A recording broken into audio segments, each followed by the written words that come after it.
हो जब दो महाशक्तियां एक ही लक्ष्य के लिए तपस्या में लीन हो जाएं। एक तरफ माता पार्वती थीं, जिनका मिलन महादेव से नियति थी, पर दूसरी तरफ माता गंगा का वो प्रचंड समर्पण था जिसने स्वर्ग के सिंहासन के साथ साथ नारद मुनि के हृदय को भी चिंताओं से भर दिया। एक ऐसा मोड़ जहां भक्ति और नियति आपस में टकराने वाली थीं। हिमालय की गुफाओं में एक अद्भुत दृश्य था। माता पार्वती महादेव को पति रूप में पाने के लिए कठोर तप कर रही थीं, लेकिन उनके साथ साथ माता गंगा भी उसी अटूट श्रद्धा के साथ शिव की आराधना में डूबी थीं। गंगा का तप इतना तेजस्वी था कि प्रकृति का संतुलन डगमगाने लगा। देवर्षि नारद ने जब यह देखा तो वे सोच में पड़ गए। पार्वती और शिव का मिलन तो सृष्टि का आधार था, लेकिन अगर गंगा की तपस्या पूर्ण हो गई तो नियति का चक्र बदल सकता था। तब नारद जी ने एक दिव्य योजना बनाई। वे माता गंगा के पास पहुंचे और अत्यंत चतुराई से बोले, देवी, पार्वती का तप आपसे अधिक प्रभावशाली होता जा रहा है। महादेव तो योग में लीन हैं, उन्हें प्रसन्न करने में युगों लग जाएंगे। आप एक मार्ग चुनें, जहनु आर्षि के पास जाएं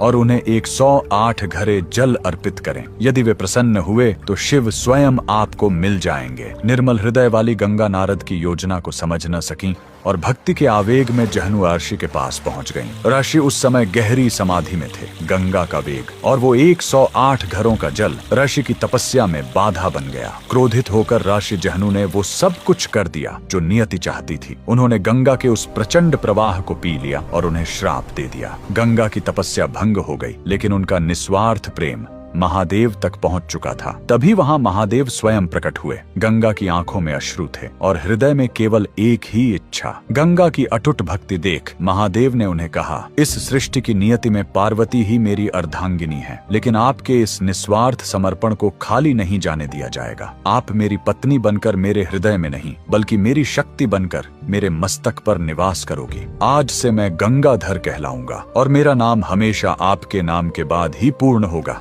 जहनु ने भी महादेव की आज्ञा से गंगा को अपने कान से मुक्त किया, जिससे गंगा का नाम जाह्नवी पड़ा। यह वह दिन था जब महादेव ने गंगा को अपनी जटाओं में स्थान दिया। कमेंट में लिखे, हर हर गंगे।